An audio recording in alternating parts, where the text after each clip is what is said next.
Hi there, इस नए video में आपका फिर से स्वागत है। तो कल हमने पढ़ा था मैथ्स के बारे में। आज सेकेंड क्लास है, कल फर्स्ट क्लास था। तो कल हमने आपको नंबर सिस्टम के बारे में बताया था। नंबर सिस्टम यानी संख्या, और संख्या के बारे में हमने आपको बता दिया था। आज हम संख्याओं के प्रकार पढ़ेंगे। तो चलिए देखते हैं संख्याओं के प्रकार। संख्याओं के प्रकार।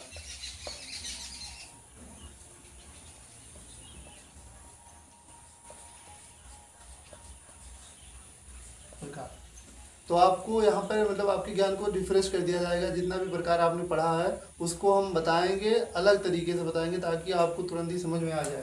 तो संख्याओं के प्रकार देखते हैं। देखिए संख्याएं तो कल हमने आपको उसका डेफिनेशन बता दिया था कि संख्या क्या है। आज हम संख्याओं के प्रकार बताएंगे। संख्याएं मेन रूप से दो प्रकार की होती हैं। पहले नाम है उसका वास्तविक संख्या, वास्तविक, और दूसरे का नाम है काल्पनिक, काल्पनिक संख्या। देखिए संख्या दो प्रकार के होते हैं। एक का नाम है वास्तविक संख्या, दूसरे का नाम है काल्पनिक संख्या। वास्तविक संख्या और काल्पनिक संख्या, आप दोनों का आपको डेफिनेशन बताया। देखिए अगर हम काल्पनिक संख्या के बारे में पता चल जाता है तो हम वास्तविक संख्या को आसानी से जान सकते हैं। तो सबसे पहले चलते हैं हम काल्पनिक संख्या के बारे में। जैसा इसका नाम ये स्पष्ट कर रहा है कि काल्पनिक संख्या एक ऐसा संख्या होगा, यह एक ऐसी संख्या होगी जो कि कल्पनाओं में ही जिसका मान होगा, जिसका वास्तविक जीवन से कोई लेन देन नहीं होगा। तो यहाँ पर हम देखते हैं काल्पनिक संख्या। तो इसमें मेन रूप से क्या है कि अगर कोई भी संख्या इस फॉर्मेट में रहता है, जो फॉर्मेट हम लिख दे रहे हैं उस फॉर्मेट में अगर कोई संख्या रहेगी तो उसे ही काल्पनिक संख्या कहा जाएगा। और जितनी भी संख्या इसके बाद बचती हैं वो सारी संख्याएं चली जाएंगी वास्तविक संख्याओं के अंतर्गत। तो सबसे पहले देखिए, अगर यहाँ पर अगर कहीं भी संख्याओं में आपको रूट के अंदर माइनस लगा हुआ है, इसके बाद कोई संख्या दिख रहा है, जैसे मान लीजिए यहाँ पर लिखा हुआ है √-6। अब देखिए इसको काल्पनिक संख्या क्यों कहा गया है।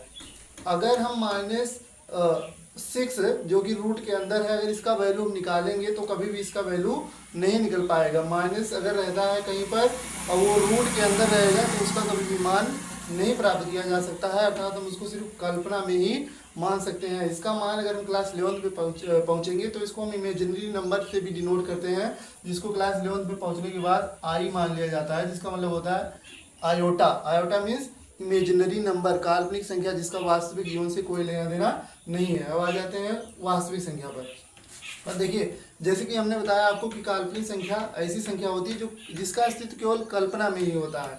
अब इसी प्रकार के संख्याओं को छोड़ने के बाद, यानी कि ये जो इस फॉर्मेट का अगर इस फॉर्मेट से अलग कोई संख्या हमें प्राप्त होती है तो उसी को ही कहा जाएगा वास्तविक संख्या।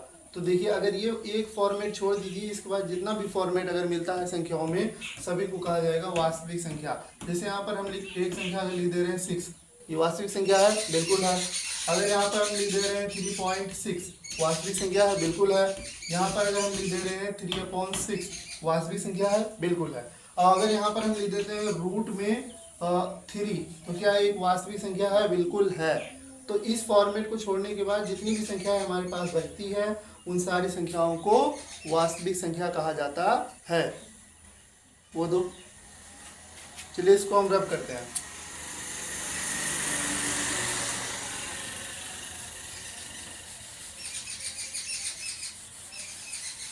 वास्तविक संख्याओं के बारे में आपको थोड़ा सा नॉलेज पता हो गया होगा। अब चलिए देखते हैं वास्तविक संख्या, वास्तविक संख्याओं के प्रकार देखते हैं। अब वास्तविक संख्या, अब जैसे कि आपको वास्तविक संख्या तो पता चल गया होगा, अब वास्तविक संख्या के प्रकार आपको हम बताते हैं। तो भैया इसको थोड़ा साफ कर दे, अभी तो लिखने में अच्छा लगेगा। मज़ा आ रहा है ना? लाइक कर देना अगर अच्छा समझ में आया होगा, सब्सक्राइब भी कर देना चैनल को यार। चलिए देखते हैं। देखो यहाँ पर लिख दे रहे हैं वास्तविक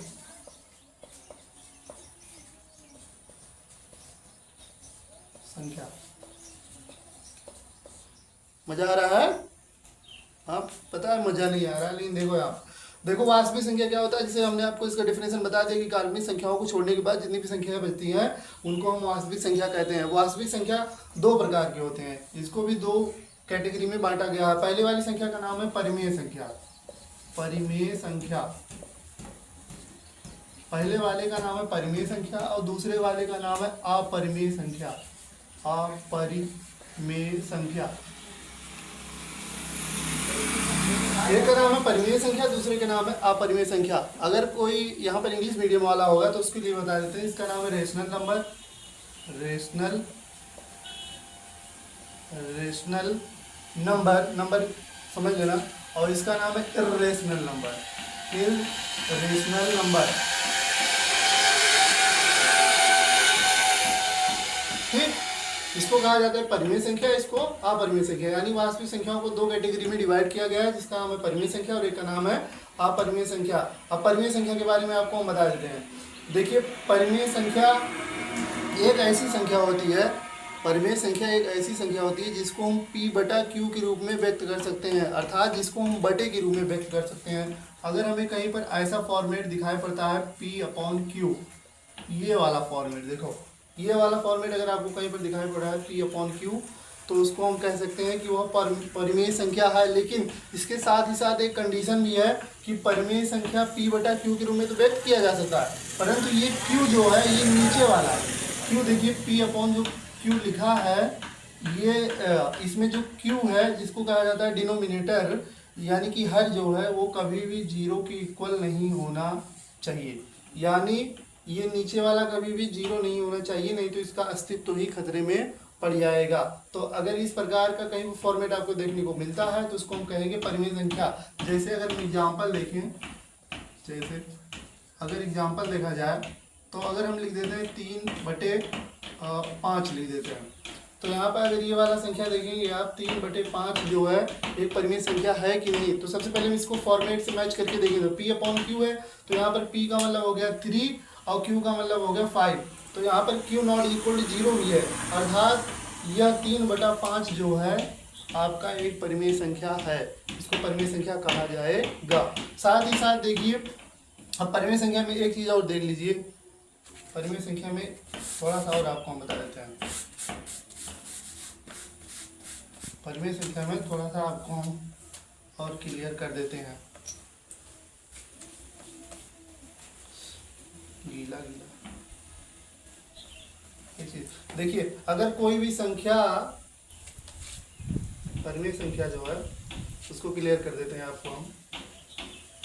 देखिए, अगर कोई संख्या, वैसे तो P/Q को पता हो गया आपको, अगर कोई भी संख्या रूट के अंदर भी है, रूट के अंदर है और रूट उसका वर्गमूल निकल जा रहा है, यानी स्क्वायर रूट अगर उसका पूरा निकल जा रहा है तो उसको परिमेय संख्या कहा जाएगा। जैसे अगर हम यहाँ पर रूट में 36 लिख देते हैं, रूट में 36, यानी 36 जो है वो रूट के अंदर है, क्या एक परिमेय संख्या है? बिल्कुल है। जब हम इसका वर्गमूल निकालेंगे तो 6 × 6 यानी कि इसका पेयरिंग करके 6 आ जाएगा, जो कि अंततः P/Q ही है, यानी कि P/Q। तो वही पिछला वाला डेफिनेशन इसमें भी सेम है, बस इसको थोड़ा सा लॉजिक लगाना पड़ेगा। तो यानी कि अगर हम रूट लिखा है उसका वर्गमूल निकालते हैं, निकालने के बाद 6/1 जो आ रहा है ये P है, ये Q है, इसलिए यह एक परिमेय संख्या है। और अगर यहीं पर हम देखते हैं कि जैसे रूट में लिखा है 24, तो रूट में 24 है, अगर इसको हम इसका कभी भी हम वर्गमूल निकालने का प्रयास करेंगे तो रूट 24 का वर्गमूल नहीं निकल पाएगा, अर्थात यह एक अपरिमेय संख्या है। अगर इसको हम निकालने का प्रयास करते हैं तो ये टूटेगा 4 × 6, यानी कि 4 का वर्गमूल होता है 2, परंतु रूट 6 नहीं हो पाएगा, यानी कि 2√6 जो आया आपका, यह एक परिमेय संख्या नहीं है। अब चूंकि यह एक परिमेय संख्या नहीं है इसलिए यह एक अपरिमेय संख्या है। तो परिमेय संख्या के बारे में आपको नॉलेज हो गया होगा। अब अपरिमेय के बारे में थोड़ा सा बता देते हैं, फिर इसके बाद आगे हो गया ना। अब देखिए, हम आपको अपरिमेय के बारे में बता देते। ये अपरिमेय क्लियर है ना, अपरिमेय लिखा था। अब देखिए अपरिमेय के बारे में आपको हम बताते हैं। ठीक, अपरिमेय संख्या क्या होती है? अपरिमेय संख्या ऐसी संख्या जो परिमेय संख्या ना हो, अर्थात जिसको हम P/Q के रूप में कभी भी व्यक्त नहीं कर पाएंगे, उसको हम अपरिमेय संख्या कहते हैं। जैसे पिछले वाले में था कि P/Q के रूप में व्यक्त कर सकते हैं, लेकिन इसको P/Q के रूप में व्यक्त नहीं कर सकते हैं। जैसे यहाँ पर अगर हम लिखें 3 यानी कि 3/0, अब चूंकि इसके नीचे 0 आ गया, ये संख्या वैसे ही खराब हो गई है, इसका कोई भी मान नहीं ज्ञात किया जा सकता है। तो ऐसे में ये बेकार हो गई, तो यह एक अपरिमेय संख्या हो जाएगी, अपरिमेय संख्या। ठीक। अच्छा, अब इसको हम रूट वाला भी पिछला वाले से एग्जाम्पल लिखे थे। अगर रूट के अंदर कोई भी संख्या है, जैसे √3 है, इसका वर्गमूल नहीं निकल पा रहा है, तो सिंपल सी बात है, यह एक अपरिमेय संख्या है। ठीक है, अपरिमेय संख्या भी क्लियर हो गया। अच्छा, आपको यहाँ पे हम इसके बाद वीडियो लंबी हो रही होगी, हमें पता है, आपको हम थोड़ा फैक्ट बता देते हैं। फैक्ट अपरिमेय संख्या आपको अभी दिखाई पड़ेगा आपको, अपरिमेय संख्या जैसे 6/0। यह एक वैसे देखा जाए तो इसका कोई भी मान अस्तित्व में नहीं आता है, इसका कोई भी वैल्यू नहीं निकल पाता है। यानी कि अगर शून्य किसी भी संख्या के हर में आ जाता है तो उस संख्या को वह पूरी तरह से ख़त्म कर देता है, जिसका मान जो है अपरिभाषित हो जाता है। अपरिभाषित का मतलब होता है जिसका मान ज्ञात नहीं किया जा सकता, अपरिभाषित। यानी इसको कभी कभी हम इन्फिनिटी भी मान लेते हैं। इन्फिनिटी मतलब अनंत, मतलब इसका वैल्यू हम कभी भी ज्ञात नहीं कर सकते हैं। तो देखिए इसमें फैक्ट आपको हम क्या बताने वाले थे कि इसका, अच्छा इसका मतलब क्या होता है बटे का? बटे का मतलब होता है कि यह जो नीचे है ये टोटल है और ये जो ऊपर लिया गया है उसमें लिया गया मान है। ठीक है, तो देखिए अगर जैसे यहाँ पर हम लिखते हैं नीचे 6 और ऊपर लिखते हैं 1, तो इसका मतलब होता है कि टोटल हमारे पास 6 इकाइयाँ थी, यानी कि 6 वस्तुएं थी, जिसमें से हमने एक वस्तु लिया है। ठीक है। अच्छा, अब इसी प्रकार से अगर हम 2 वस्तु लेते हैं तो 2 यानी कि 2/6, 3 वस्तु लेते हैं तो 3/6 यानी कि 3/6, 4 वस्तु लेते हैं तो 4/6 और 5 वस्तु लेते हैं तो 5/6, एंड लास्ट में अगर हम जितना वस्तु है टोटल वस्तु ले लेते हैं तो हमारे पास 6/6 होता है। यह क्लियर पूरी तरह से दिखाई पड़ रहा है। लेकिन अगर कुल वस्तु यहाँ पर 6 था तो उसमें से हमने इतना लिया है। अच्छा, हम इसमें से कुछ भी नहीं ले सकते, इससे 0 लिए तो 0.6। तो नीचे हमारे पास अगर कुछ वस्तु होगी तो उसी में से कुछ वस्तुएं ली जा सकती हैं। लेकिन अगर हम यहीं पर नीचे कुल सामान या वस्तु हम रख देते हैं, जैसे हमारे पास 0 वस्तु है, अब 0 वस्तु में से हम 6 वस्तु कैसे ले सकते हैं? दिस इज इम्पॉसिबल, क्योंकि नीचे अगर हमारे पास कुछ है ही नहीं तो उसमें से हम कोई वस्तु कैसे ले सकते हैं? जैसे हमारे पास 0 है तो 0 वस्तु में से, अब 0 मतलब क्या, हमारे पास मतलब कुछ भी नहीं है। जब कुछ नहीं है तो उसमें से 6 वस्तुएं कैसे ली जा सकती है? इसलिए इसका मान अपरिभाषित हो जाता है। अगर हम 0 में से 0 वस्तु भी लेना चाहेंगे तब भी नहीं ले पाएंगे, क्योंकि हमारे पास टोटल 0 वस्तुएं हैं, जिसका मतलब कुछ नहीं है। और जब हम कुछ नहीं में से कुछ नहीं लेंगे तो उसका मतलब कुछ नहीं निकलता है, अर्थात उसको हम कह देते हैं अपरिभाषित। और या उसको इन्फिनिटी का रूप भी दिया जा सकता है, जिसका मान हमें कभी भी प्राप्त नहीं हो सकता है, यानी इन्फिनिटी तक हम पहुंच ही नहीं सकते हैं। अगर इन्फिनिटी तक हम पहुंच जाएंगे तो वह इन्फिनिटी ही नहीं रह जाएगी। ठीक है, तो इसलिए कहा जाता है कि ये जो कहाँ गया अपरिमेय संख्या, अपरिमेय संख्या जो था वो परिमेय संख्या के बिल्कुल विपरीत था। परिमेय संख्या को P/Q के रूप में व्यक्त किया जा सकता है, जबकि अपरिमेय संख्या को P/Q के रूप में कभी भी व्यक्त नहीं किया जा सकता है। यह एक फॉर्मेट था।